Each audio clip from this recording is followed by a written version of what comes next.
नमस्कार मित्रों, मैं वंदना चौधरी आप सबका स्वागत करती हूँ। तो आज हम पढ़ेंगे एनसीईआरटी 12th क्लास के मलिक मोहम्मद जायसी कृत 12 मासा का चौथा पद। पिछली वीडियो में हमने 1, 2, 3 सारे पद हमने ख़त्म किए थे। 3 वीडियो में आप पिछली वीडियो में आप मेरा देख सकते हैं। तो अब हम इसका चौथा पद पढ़ेंगे। तो चलिए शुरू करते हैं। फागुन पवन झकोरे बहा, चौगुन सिउ जाय किम सहा। तो फागुन माने लगभग आधा फरवरी टू मार्च का महीना। तो कह रहे हैं कि नागमती जी कह रही हैं कि फागुन पवन झकोरे बहा, जो फागुन में जो पवन चल रही है वो झकोरे बहा। वो कैसे चल रही है? बहुत ज़्यादा तेज तेज झकोरों के साथ, बहुत ही तेज हवा में। चौगुन सिउ जाय किम सहा, और जो तेज जो पवन के झकोरे हैं वो शीत को क्या कर रहे हैं? सिउ माने शीत माने ठंड को चौगुना बढ़ा रहे हैं। जाय किम सहा, और ये जो चौगुना जो ठंड है वो कैसे सही जाएगी? अब फागुन मास में जो पवन के झकोरे जो तेज हवा में चल रहे हैं वो शीत को चौगुना बढ़ा रहे हैं, इसीलिए जो ठंड है उसको अब कैसे सहा जाए। जस तन पियर पात भा मोरा, विरह न रहे पवन हुई झोरा। तो कह रहे हैं कि तन जस पियर, कि मेरा जो शरीर है वो जस माने के समान हो गया है। कैसा? पियर पात माने पीले पत्ते के समान हो गया है। मोरा माने मेरा, भा माने के समान हो गया है। विरह न रहे पवन हुई जोरा, और जो विरह न रहे का मतलब यहाँ पर है कि जिस तरह से जो पीला पत्ता होता है ना, अगर पीला पत्ता हो जाए तो इसका मतलब ये है कि अब वो मरणासन स्थिति हो गई है पेड़ पे से, उसका मतलब वो गिर ही जाएगा। तो कह रहे हैं कि मेरा जो शरीर है, मेरा जो तन है वो भी पीले पत्ते के समान हो गया है। अब उसके जो भाव हैं, जो उसका दर्द है, वो भी मेरा जो शरीर का जो दर्द है या मेरा जो पिया से मिलने की आस थी, जो भी वो क्या हो गया, बिल्कुल खत्म सी हो गई है। वो यहाँ पर कह रहे हैं कि विरह न रहे पवन हुई झोरा, और जो पवन है वो इतनी ज़्यादा झकझोर दर्द देने वाली है कि मतलब इतनी तेज चल रही है कि मेरे जो अब सारे कष्ट हैं वो सारे मिट जाएंगे। क्योंकि जैसे तेज हवा चलेगी तो क्या होगा, पीले पत्ते पेड़ पे से गिर जाएंगे। ऐसे ही अगर तेज पवन चलेगी तो मेरा जो दुख है, मेरा जो कष्ट है, प्रिया के अपने पति के विरह में जो मैं कर तड़प रही हूँ, वो भी क्या हो जाएगा, मेरा शरीर भी बिल्कुल पीले पत्ते की तरह बिल्कुल टूट जाएगा और मैं भी उसी स्थिति में आ जाऊंगी। तो मेरा कोई भी विरह ना रहे, मतलब फिर मेरा कोई भी दुख नहीं रहेगा, मेरे शरीर से भी मेरे प्राण निकल जाएंगे।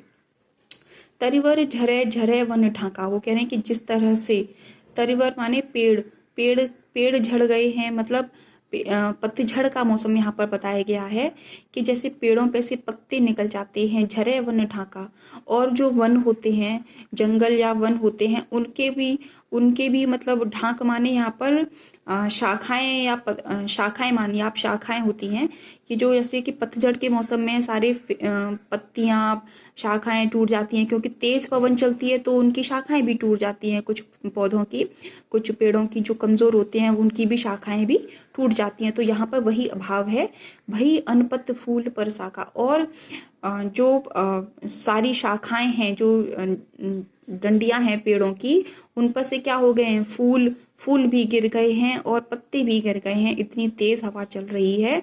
तो इसी तरह से उन्होंने अपने अपने शरीर का यहाँ पर प्रतीकात्मक वर्णन इसके साथ किया है, प्रकृति के साथ किया है, मौसम के साथ किया है कि पवन इतनी तेज चल रही है और पतझड़ का जो मौसम सा आ रहा है उसमें ये सब पत्ते भी गिर रहे हैं। उसी तरीके से मेरे शरीर का भी ऐसा ही हाल हो रहा है।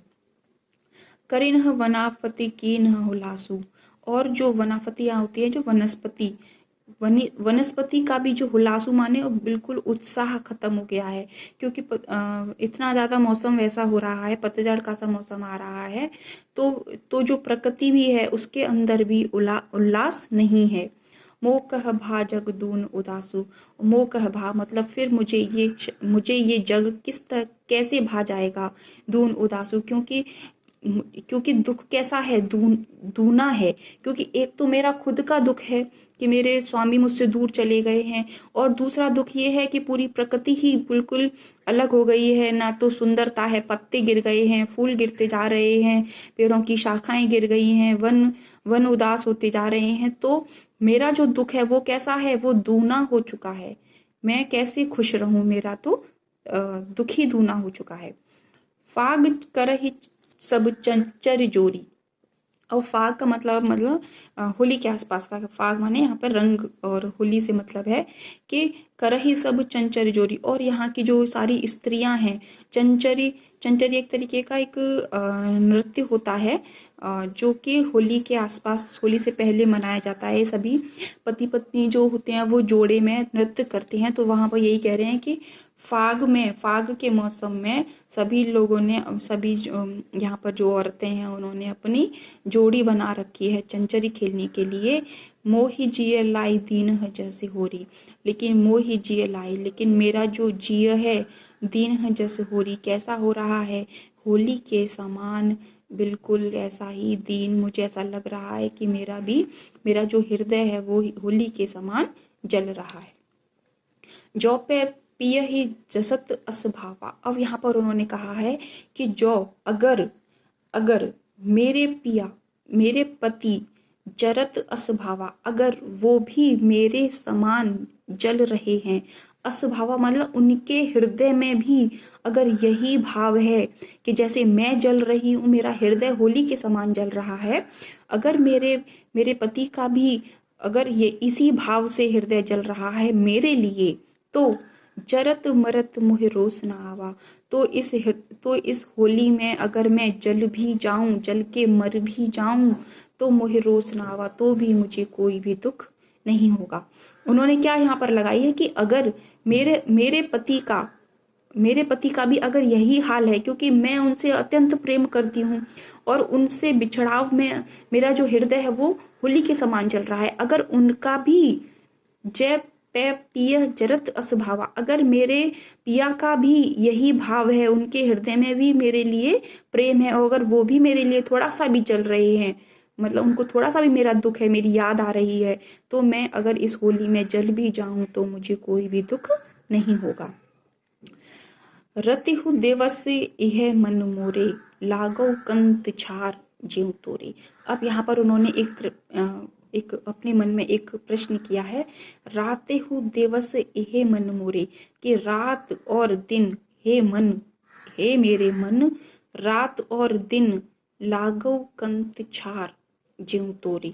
वो कह रहे हैं कि रात और दिन, हे मेरे प्रिया, मतलब हे मेरे, अपने पति से कह रही हैं कि अगर आपने मेरे लिए भी, अपने पति के लिए, कायकंत माने आप पति, कि अगर आपने मेरे समान, अगर मतलब जैसा मैं सोच रही हूँ, अगर आपके हृदय में भी तनिक भी अगर ऐसा भाव आ रहा है, अगर आपके हृदय में भी मेरे लिए तनिक भी अगर, छार माने बिल्कुल, तनिक भी मतलब थोड़ा सा भी अगर आप ही मेरे लिए, आपके मन में मेरे लिए अगर दिन रात में थोड़ा सा भी अगर ये मेरे पति के हृदय में थोड़ा सा भी अगर मेरे लिए भाव है, तनिक माने बहुत थोड़ा सा, छार मतलब बहुत थोड़ा सा भी अगर भाव आपके हृदय में मेरे प्रति है, ज्यों तोरे मतलब आपके हृदय में भी मेरे प्रति थोड़ा सा भी अगर छार मतलब तिनके के बराबर भी अगर आप मेरे लिए सोच रहे हैं, तो क्या होगा। यह तन जारो छार के कहूं कि पवन उड़ाए।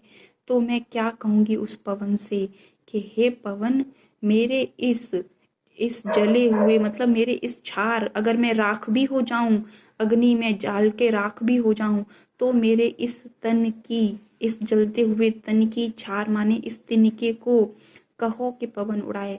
मेरे ओ पवन, मेरे इस हृदय, मेरे इस तन की छार को माने राख को उड़ा कर ले जाना। मकु तो ते ही मार्ग हुए, परो कंत धरे जहां पाऊं।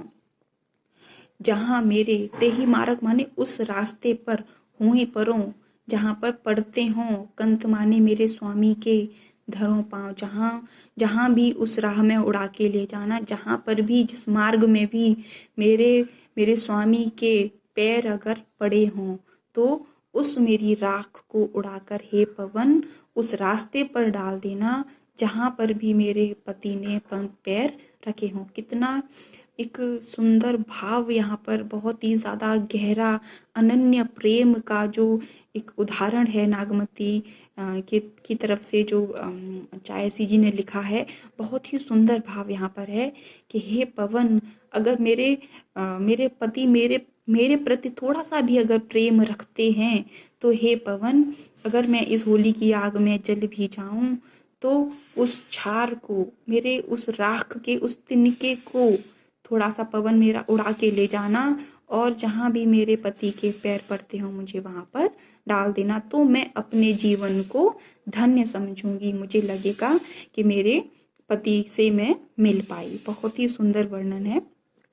उम्मीद है आपको समझ में आ गया होगा।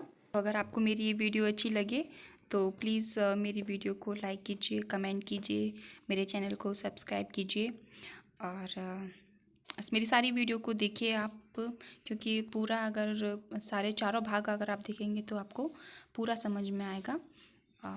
इसी के साथ थैंक यू सो मच, बहुत बहुत धन्यवाद।